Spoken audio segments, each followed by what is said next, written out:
할렐루야, 성경 통독 제73일째입니다. 오늘은 사사기 5장에서 8장까지 살펴보도록 하겠습니다. 사사기 5장은 드보라와 바락 장군이 전쟁에서 이기고 난 후에 하나님을 찬양하는 그런 내용이 기록되어져 있습니다.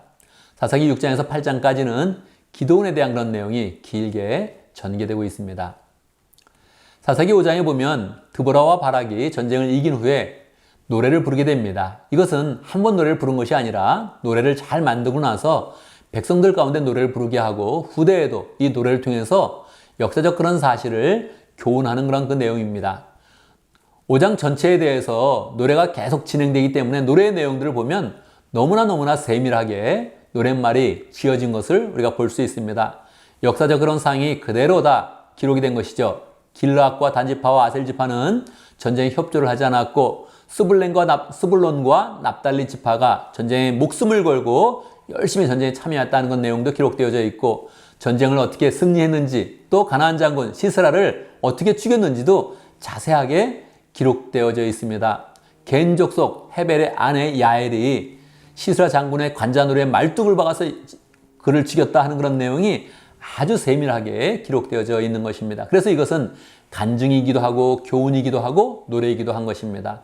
우리도 늘 신앙생활을 하면서 하나님의 역사를 경험할 때마다 간증을 만들고 또 노래를 만들어서 후대에도 신앙적인 그런 교훈을 하겠다 이렇게 마음을 먹으면 좋을 것 같습니다. 사사기 6장에 보면 기드온에 대한 그런 이야기가 시작되고 있습니다. 기드온에는 미디안 그런 족속이 그들을 공격합니다. 이것은 이스라엘의 그런 죄악 때문이죠. 그들이 계속 우상을 섬기기 때문에 옆에 있는 그런 족속들이 쳐들어와서 공격을 하는 것입니다. 주님의 그런 천사가 먼저 와서 하나님의 말씀을 선포합니다. 너희들이 우상을 섬기기 때문에 이렇게 이민족의 공격을 받으면서 너희들이 고생을 당한다 이렇게 이야기하죠.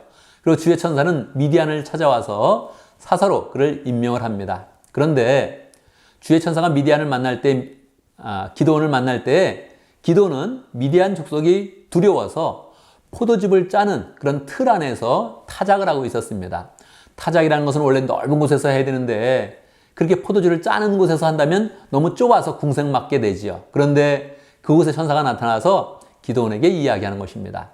큰 용사여, 하나님이 너와 함께하기 때문이다. 그렇게 이야기합니다. 기드온은 큰 용사가 아닙니다. 겁이 많았고 소심한 그런 사람이었습니다. 그런데 왜 큰 용사로 부르는 것입니까? 천사가 그 이유를 이야기해 줬죠. 하나님이 너와 함께 하기 때문이다. 그래서 하나님이 함께하면 큰 용사가 된다 하는 것이 사사기의 큰 그런 또 메시지이고 주제이기도 합니다. 결국 기드온은 천사의 그런 말을 받아서 사사가 되지요. 천사는 먼저 명령합니다. 네 아버지가 섬기고 있는 바알 신전과 아세라 목상을 찍어버려라. 그렇게 이야기하죠. 기드온은 담대한 그런 사람이 아니기 때문에 밤에 몰래 가서 사람들을 데리고 와서 그것을 다 허물어 버리게 됩니다. 아침이 되니까 이스라엘 사람들이 깜짝 놀랐죠. 바알 신전이 그렇게 허물어져 있으니까 이 신전을 허문 사람은 죽여야 된다 하면서 사람들이 몰려들었습니다. 그때 기드온의 아버지 요아스는 담대하게 이야기를 합니다. 내 아들이 바알 신전을 깨트려버렸으면 바알 신이 직접 내 아들과 싸우게 만들어라. 그렇게 이야기했습니다. 신이라면 그럴 능력이 있지 않겠느냐. 내 아들을 놔둬라. 그렇게 이야기를 한 것이죠. 그래서 사람들은 들어가게 되었고요. 이때 사람들은 기드온이 바알과 싸웠다 하는 그런 뜻을 가지고 여룹바알이라는 그런 이름을 만들어서 기드온의 이름을 부르게 되었습니다. 그는 신전을 깨트리면서 사사가 되었고요. 또한 하나님께 한번 시험해 봅니다. 양털을 가지고 시험해 보죠. 하나님, 이 양털에만 이슬이 내리고 다른 곳은 이슬이 내리지 않게 해주십시오. 한번 그렇게 시험을 해봤더니 하나님이 직접 그렇게 만들어 주신 것입니다. 다음날 한 번 더 기도는 한 번 더 하나님을 시험합니다. 하나님, 양털에는 이슬이 없고 다른 곳은 다 이슬이 내리게 해주십시오. 그렇게 한 번 더 하나님께 기도를 했습니다. 그랬더니 하나님이 이것도 다 들어주시면서 기드온을 사사의 길로 인도한 것입니다. 7장에 보면 기드온이 사사가 되어서 백성 가운데 군사를 모집하는 그런 내용이 기록되어져 있습니다. 백성을 모아봤더니 32,000명의 군사들이 모였습니다. 그런데 하나님은 기드온에게 말씀하십니다. 너무 많다.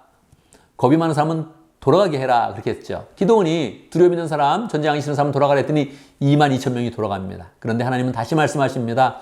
아직도 많다. 더 추려야 된다. 그래서 10,000명을 데리고 냇가로 가라. 그래서 물을 마시게 해라 그랬습니다. 물을 마실 때 손으로 떠서 그 물을 마시는 그런 사람은 준비가 된 사람이 그 사람은 모으고 그냥 무릎을 꿇고 하려는 그런 사람은 그런 물을 마시는 사람은 보내라 그랬습니다.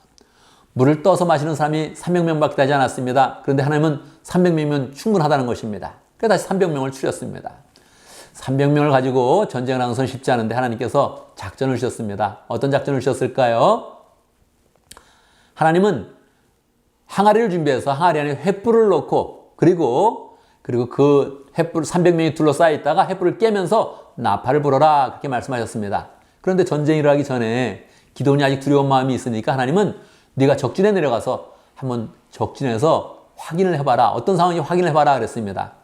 한 명을 데리고 적진에 가서 적진의 그런 텐트 속에 가보니 그들이 꾸물꾸물한 이야기를 하는 것입니다. 한 사람이 보리빵이 있었는데 보리빵이 막 굴러오더니 결국 그것이 커져가지고 우리의 장막을 부숴버렸다. 그렇게 이야기하는 것입니다. 그것을 듣던 사람이 이것은 하나님께서 이스라엘 들어서 우리를 치는 내용이다. 그렇게 해석을 했습니다. 이 얘기를 듣고 나서 기도는 사기가 딱 올라서 돌아와서 300명과 함께 전쟁을 치릅니다. 하나님이 지시했던 대로 그렇게 전쟁을 하는 것이죠.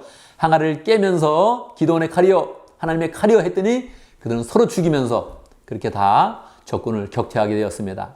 8장에 보면 기도원은 이 전쟁을 끝내지 않고 쫓아가서 추격을 하면서 그들을 다 공격하는 그런 그 내용이 기록되어져 있습니다.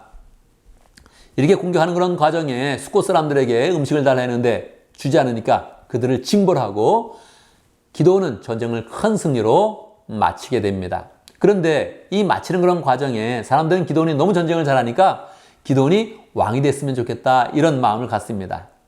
그런데 기도원은 겸손하게 말을 하죠. 그런데 그 기도원의 말 가운데에는 그가 좀 왕도 하고 싶고 사실은 또 존경받고 싶은 그런 그 마음을 가지고 있습니다. 이것이 잉태되어서 사실은 그의 그런 다음 세대에 좋지 않은 그런 영향을 끼치고 그가 백성들에게 기금속을 모아서 에봇, 제사장들이 쓰는 그런 쫓기를 금으로 만들었는데 이것이 또 백성들이 우상으로 섬기면서 또 타락하는 그런 계기가 됩니다. 우리는 이어서 또 9장에서 이어지는 기도원의 후대의 그런 이야기와 또 다른 그런 사사의 이야기를 계속 보도록 하겠습니다. 우리는 계속 이 사건 가운데서 하나님이 사사를 세워서 연약한 사람을 세워서 하나님의 사람으로 세우신다 이런 내용을 가르치고 있습니다. 감사합니다.